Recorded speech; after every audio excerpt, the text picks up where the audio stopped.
All right. So I'm outside. Yeah, recording today outside.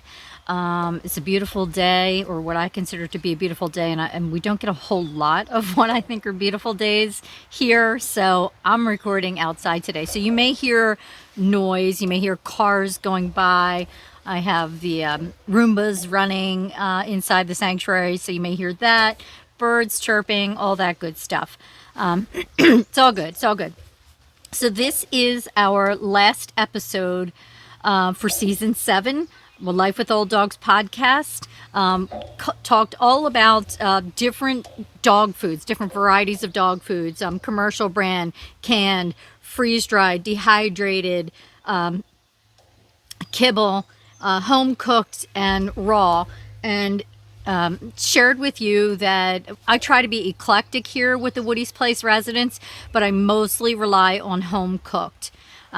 So this episode here is something that's often overlooked when caring for our older German Shepherds, or any dog for that matter, and that is the snacks that we are providing for them. So this episode is actually called senior snackers, because Lord knows I have a lot of senior snackers here. I mean, if there is one thing the Woody's Place residents, past, present, and I'm betting future, love to do, it's snacks.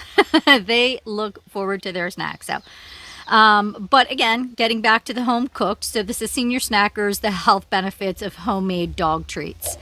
And it's really not that hard. It really isn't that hard. And I am going to include, let's see, how many recipes do I have here?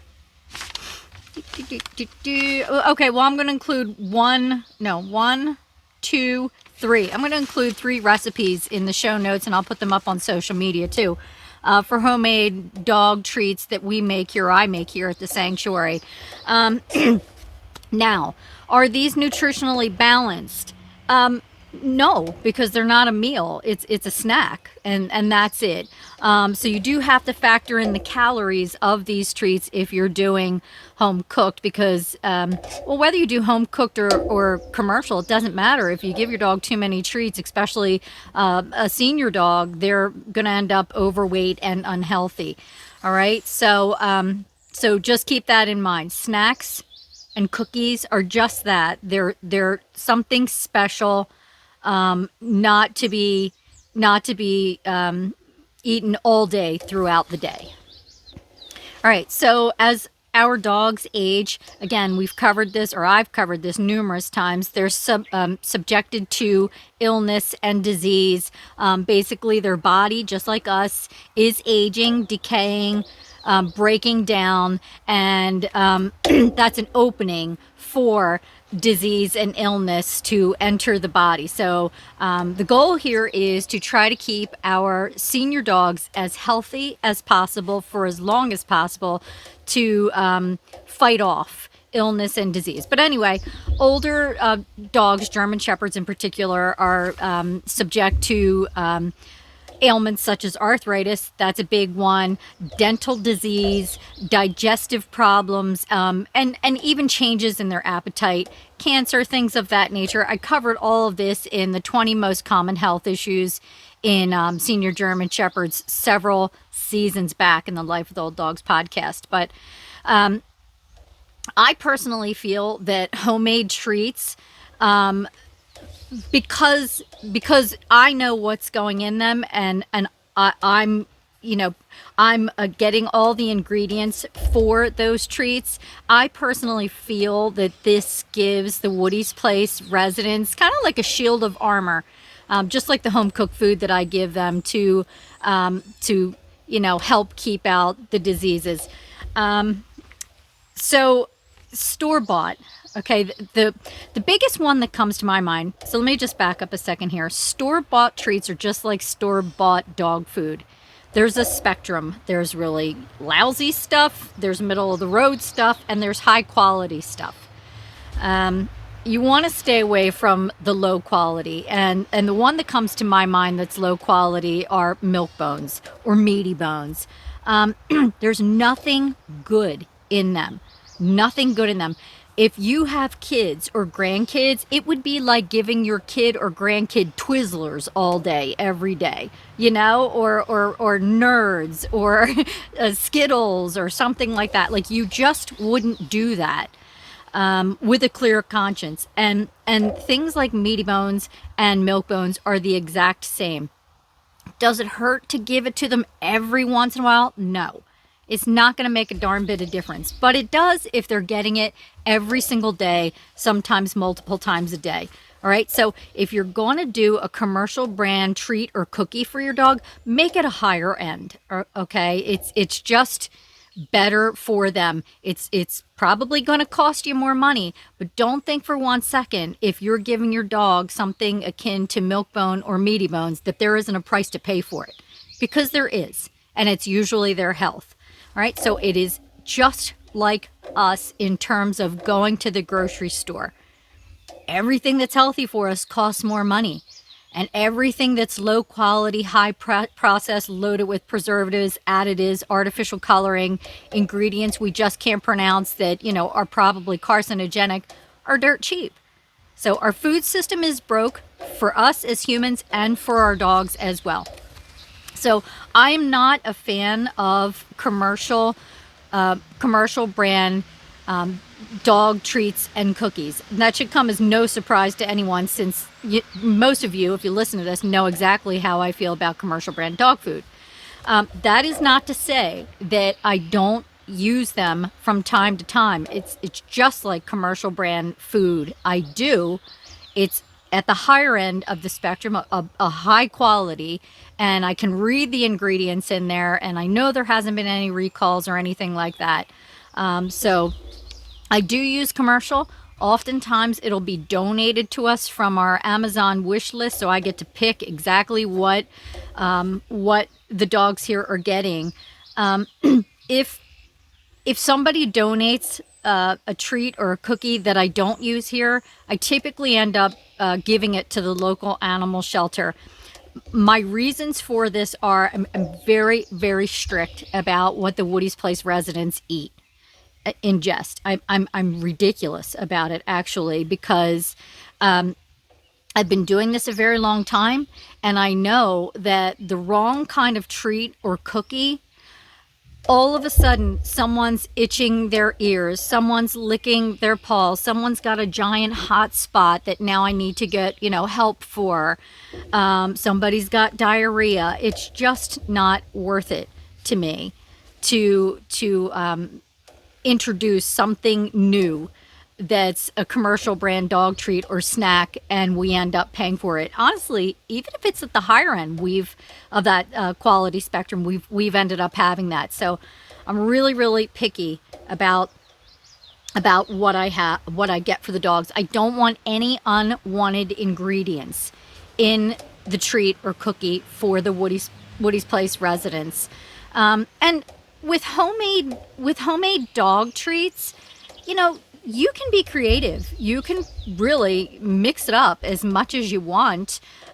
Even if one treat calls for beef and your dog, you know, isn't good with ground beef, you could put ground turkey in or ground chicken in. If one recipe, you know, calls for carrots, but your dog won't eat carrots, put something else in. Put some asparagus in. Put a little broccoli in. Put some green beans in. Put some apples in. You know, it's not going to change the recipe consistency that much if you change like swap a couple of like ingredients in the recipes. So I like that. I like that it's creative. That I know where I'm getting all of the ingredients from, and they're wholesome ingredients. Some good ingredients to use in homemade dog cookies. Oats, that's a really good one. Sweet potatoes, pumpkin, carrots, applesauce, peanut butter. You have to make sure there's no xylitol in it, though. Yogurt, plain Greek yogurt, that's another one. Lean meats, like I was just discussing, higher quality ground turkey, ground beef, turkey, ground chicken, and organ meats. So one thing that So anyway, let me back up a second here. If you're using ingredients like that, you can rest assured that your dog is getting high quality protein in their treat, healthy fats in their treat. You could, put coconut oil in there if you'd like, essential vitamins and minerals. Excuse me. Sorry. Fiber, potassium, vitamin C. All of that is beneficial for our older dogs. Again, to help ward off disease and illness. Not to mention, you can make treats that are like a single source protein. So I do this a lot with the residents here. I have a dehydrator, a food dehydrator. You don't have to have a food dehydrator. You can use your oven for this, but I'll buy like beef liver, or chicken liver or chicken hearts or something like that, chicken gizzards. And I put them on the tray. I'll cut them up if they need to be cut up into strips and whatnot. And I'll put them on the tray in the dehydrator and I dehydrate them. And then I keep that in an airtight container. And then I use them as treats for the Woody's Place dogs. So that is a high quality single source protein ingredient that I know is beneficial for them. It's low in calories and it counts toward their 10% of organ meat in their diet throughout the day. So if I was to give them some sort of dehydrated organ meat as a treat throughout the day, then I'm not including it in their breakfast and dinner, because they should only have 10% of organ meat throughout the day, okay, in their diet, because too much is too much and it could make them sick. So calorie counting, that's another thing. That's a low calorie, high protein treat right there, and they love it. They love it. And I just have to say this is so strange. And I've had people here while I'm dehydrating beef liver or chicken liver. It smells like chocolate. It's the weirdest thing. I've literally had like dog walkers or volunteers walk into my house and be like, "Are you making brownies or something like that?" And I'll say, "I'm dehydrating liver." It's so weird. It really does smell like sweet and like chocolate. So it's not a bad smell either when you're dehydrating it. Sardines. That's another thing that's good in the dehydrator and fantastic for aging dogs. I get boneless, skinless, packed in water or olive oil. Sweet potatoes, that's another thing. You just cut in thin strips and put in the dehydrator and away you go. Another single protein source treat is a hard-boiled egg. Not every resident loves hard-boiled eggs, but really like 99.5 of them do and have over the years. And we have a chicken flock here. I think we have a lot of chickens, maybe close to 40. But so I get eggs from the chickens for myself and Mr. Woody's Place and for the Woody's Place residents. So you can't get more fresher eggs than what we're getting here at the sanctuary. And I will hard boil them and give them as treats periodically to the Woody's Place residents. Other times I'm actually putting them in their home cooked meal. A large dog, such as a German Shepherd, can have one egg a day and not have a problem with that. But you have to make sure your dog's not allergic to eggs, because, some are. So it could be as simple as that, folks. Making treats for your dogs. Dehydrating some sort of meat or vegetable or fish, and hard-boiled egg. Lickety split, you're done. That's it. You freeze, or I'm sorry, you don't freeze dry them. You store them in an airtight container, or the eggs, you pop them in the fridge, pull them out when you're ready to use them, and that's it. It's that simple, and it's so much better and more cost-effective than buying store-bought treats. And the health benefits are just, you're not going to get better health benefits than that. All right. Backing up here for a second. Yeah. As far as more health benefits, I'm sorry. I don't have my glasses on. because I don't know. I don't have my glasses on, but I'm trying to read my notes here.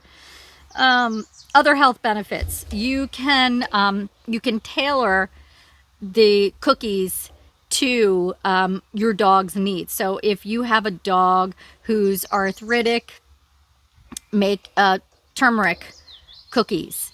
There's different recipes for cookies with coconut oil and turmeric, and turmeric is phenomenal, not just for dogs, but for us as well, who have achy joints and inflammation and things of that nature. If you're going to use turmeric, you need to make sure you use a higher quality. Again, so we've had turmeric. Sorry, we've had turmeric donated to the sanctuary, and unfortunately I haven't used it. Again, I'll donate it to another organization. It's not all turmeric is not created equal, so you want to know where it's coming from. You want to make sure it's organic and a higher quality. So I do buy, I will buy it online, but I also grow it here at the sanctuary. So I have an herb garden, indoor and outdoor, depending on the weather. And I source a lot of my own herbs right from my herb garden, again, not just for me and Mr. Woody's place, but for the residents as well. So you can, again, health benefits, make the cookie special for your dog's needs. If you have a dog who, let's say, has bad teeth, a lot of older dogs have bad teeth, right? Or they're missing teeth. They can't chew big, hard cookies or treats. They need softer, or they need smaller. Well, you can do that. You can make your own treat for your dog and make it smaller, even and softer. Even the dehydrated, even though that's so. If I have a resident here with bad teeth, they came to us, they have bad teeth, I'm not giving them dehydrated sweet potato. It's just too much. They can't really chew it. But I can still give them dehydrated organ meat because it kind of gets crumbly after a while. So I could crumble it up, or I could break it up into smaller pieces before I even dehydrate it. As far as any other treat goes, I can make it soft, and I can make it smaller for dogs who have poor teeth. This way, they can either just kind of swallow it, or they can gum it a little bit, and I don't have to worry about them choking on it. So you can make the treats however you like for your dog's specific needs. All right, another health benefit of making your own treats is, as our dogs age, some of them, their digestion just, isn't so great. Maybe they have bouts of diarrhea. Maybe they have bouts of constipation. They might regurgitate a little bit. They might get acid reflux and things of that nature. So this is another area where homemade dog treats is super beneficial for older dogs, because again, you can select ingredients that you want and that you don't want in the treat. So if I have a dog with gastrointestinal issues, excuse me, I'm gonna look for ingredients like pumpkin, oatmeal. Chicken is a great one, as long as it's like a white meat chicken. Kind of stay away from the dark meat, just because it's a little bit more fatty. And yogurt, like a plain Greek yogurt. So I'm gonna look for ingredients like that, things with probiotics in it, pre and probiotics in it, to help maximize their gut microbiome, to help them keep their gastrointestinal tract in check the best that they can. Now, if your dog really has issues, obviously you're going to go to the vet and it might need medication. But as far as treats go, if I have a dog who has digestive health issues, I'm not buying store-bought treats, because there could be things in there that I don't want in there, and that could make the situation worse. All right. Um, okay, so I covered that. Limited ingredients, picking the ingredients that you want. Um, Texture, size small, large, hard, soft. Let's see what else. Oh, okay. Let's say, and this is really common. I have a recipe for weight gain treats on the Life with Old Dogs blog. So you have an older German Shepherd, like Brandy. Boy, oh boy, toward the end there, we were really having a really hard time getting anything of nutritional value in Brandy because she was just really snubbing her nose at everything. Weight gain treats. So these, these are like meatballs, and you can make them, bigger. You can make them smaller. It's a matter of just rolling them up in your hand, or you can get all fancy and buy silicone molds and put them in silicone molds and cook them in silicone molds, whatever you want to do. But basically, they look like meatballs. But the ingredients in the weight gain treats are designed to help your older dog who's not eating regularly or a dog who's underweight put on weight and hopefully maintain that weight. And I don't really see too many commercial brand weight gain treats out there. So that's another benefit of making homemade dog treats yourself. Again, you have control. You have control of what is going in them and what they're designed for, and the texture and all that stuff. And like I said, it's very cost effective, especially if you have multiple large dogs. So something I've seen over the years on social media, and I'm not knocking it, thank God that they're there, but I'm just saying, a lot of other rescues or sanctuaries are geared towards smaller dogs, or, middle-sized dogs, maybe 45 pounds, something like that, 50 pounds, but not toward big dogs like German Shepherds. And if you have German Shepherds or large dogs, especially multiple, then you know how expensive it is. It's not cheap by any means, especially when they get older. So I have found that the homemade dog treats to be so much more cost effective. I can get a mass amount of ingredients, and okay, I batch work. A lot of batch work is what I do, where I'm spending like a lot of time in my kitchen one day making a whole bunch of different treats for the residents, and then that's it. Then I'm not in the kitchen again doing that for another couple weeks. So for me, I think it's very cost effective, and I like to do it. I like to cook. I like to cook. I like to bake. I like to be creative. When I'm in my kitchen, like I said, on that day where I'm making, but it looks like a mad scientist has been in there. It's like just stuff is everywhere, everywhere, and the dogs are like, "Wow, she's really on a bender right now. Look at her." Hoping for something to fall. And they're all my little taste testers, so that's nice. Um, but it is a lot more cost effective.